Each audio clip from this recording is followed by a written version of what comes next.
First grand charm for us to re-roll, and it's literally a skiller. It's not a good one, but god damn it, it's a skiller with another affix.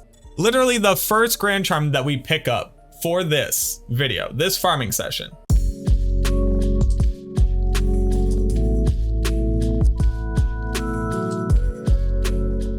So if you've seen my most recent video going over why Nightmare Cows is such a great place to farm, I didn't just want to leave it all conceptual. And I got a couple different comments about people saying, basically, prove it. Well, today we proved it. I'm going to go ahead and just give you the drop highlights so you don't have to sit here and listen to me talk the entire time. Just so that you know the parameters, we ran 20 cow games. This was only 20 cow games. Most of them were on players 3 difficulty, but I actually had people farming the other side of the cow, so we only got about half the drops. And I'd say 5 or 6 of them were only on players 1. We're farming this on a Blizzard sorceress. It's level 93 Blizzard sorceress. We basically one tap every single pack of cows with a Blizzard. We only have 143 magic find. And again, we only did 20 runs throughout this day. So here are the loot highlights. What I'm going to do at the end of the loot highlights is just show you all of the items kind of put together in one big summary, so you can get an idea of the additional items that we dropped that weren't quite highlight, worthy. But I hope that you enjoy it, and I'll check you back at the end of the video. Oh my god! Okay, the second grand charm we have identified from Nightmare Cows is a skiller. What? What? It's like it's like the universe was trying to prove a point with another affix as well. Playing called boffer fighting, boffing. It's kind of like a mixture between kendo and fencing.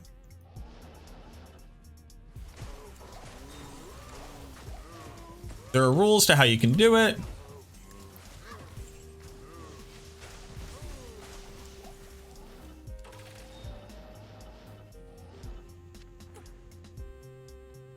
Finally, I'm no longer maidenless. Elden Ring joke? Get it? Maiden spear? Get it? Just me? All right. Okay. Let's roll a charm.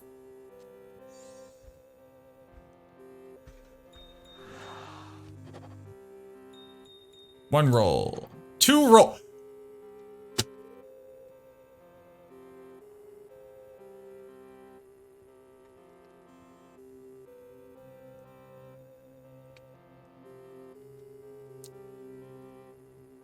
Also, if you are, first off, that was our second roll from a charm here.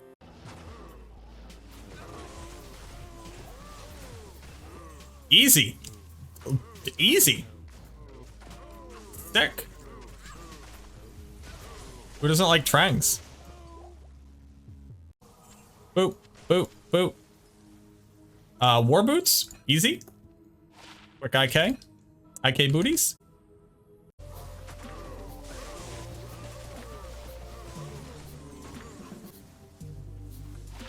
Steel Skull. It's a great drop. You know what that drop's good for? Your mercenary. Gives your mercenary big survivability, increased attack speed, and magic find. And there's a ton of pressure from the community, so that hold on. Find small charm. Dope small charm.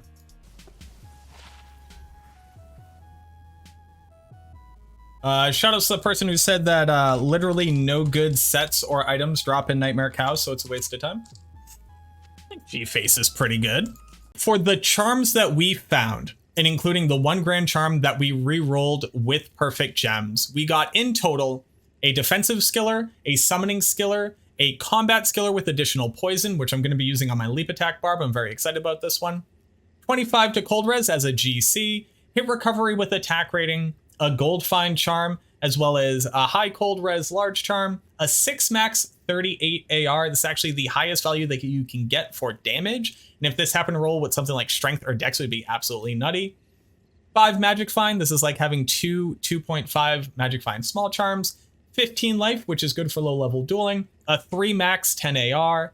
3 to run walk with 9 fire res. A 9 fire res plane with additional poison damage. 10 to cold, 4 to magic find, and a hit recovery with attack rating. For set items, we were only 2 items off from actually getting the entirety of the Saigon set. Now I know you're probably not trying to farm Nightmare Cows for Saigon set, but if you happen to be coming through here with your sorceress and you're looking for a good melee set to start off a new character with, you can never go wrong with Saigons. In addition to that, we actually picked up a Trang's shield as well as a G-face. So even at this point in the ladder, Trang's shield and G-face still have value. They're fantastic for your merc. These are great for 3-piece Trangs if you're going for a poison necro. Just really solid items to pick up, and you're basically going to be using this for the rest of the ladder. Oh, and we also found IK boots. I actually just forgot them in here, but look at that. Easy. IK boots. Faster run, walk, life. What more could you want? As far as random other gear that we picked up that was good enough that I realized, we could probably show this at the end. One of the biggest things that people need to be able to do is get a mercenary up and running that can actually survive. And also something that can help out with declone, considering declone is so much easier to fight since people are hosting walks all the time and it goes across the server. So something like a meat scraper gives you increased attack speed, a big base weapon damage, 10 to life leech, and 50% open wounds, which would help to counteract declone's regeneration, and then puts magic find on your mercenary as well.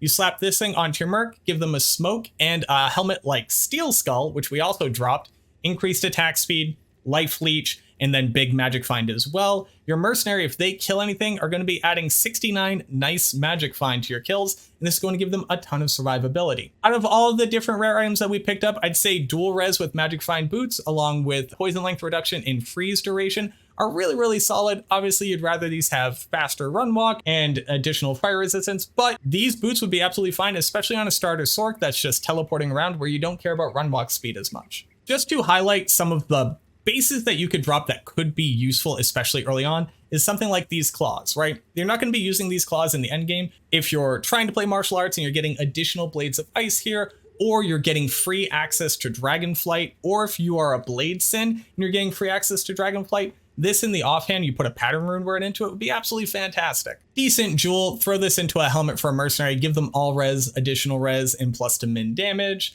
An all res with life amulet. I'm actually still using a 26 all res magic find amulet. It's my best option for both survivability and magic find at this point. And putting this on solves your res problems really, really early on. Something like a 10 FCR with all res amulet as well. And then while nobody would actually use this, I just wanted to highlight the fact that you can also get 3 to skill 10 FCR amulets, which are sometimes best in slot, even in the end game, for builds that don't need res or attributes on their amulet or are not looking to proc things. And while the highest rune that we got is only a Dole rune, we're able to pick up an entire spirit set of runes here. We got the Hell rune in case we're re-rolling spirits. We got some additional souls, rouse, tears if we're trying to re-roll our insights, just showing you that all the runes that you need to be able to progress from the early and mid game into the late game are all also dropping here. So while you're getting the best chances at getting a skiller that have additional good mods, you're also getting a really good kit of re-rolling runes and picking up some of the slightly higher runes so that you can make some of the more interesting specific weapons for something like a white wand for a necromancer, or if you're trying to build one of the class +2 skill runes, those are dropping here as well. There you have it. I hope that this goes a long way to show that there is proof in the pudding here.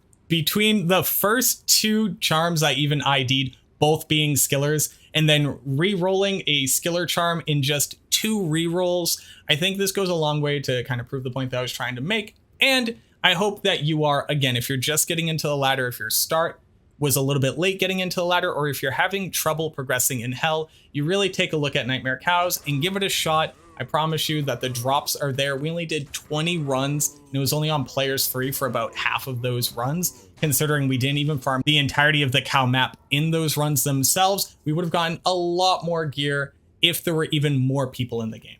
So again, I hope that this helps. Thank you so much for watching, and I look forward to seeing you in the next video.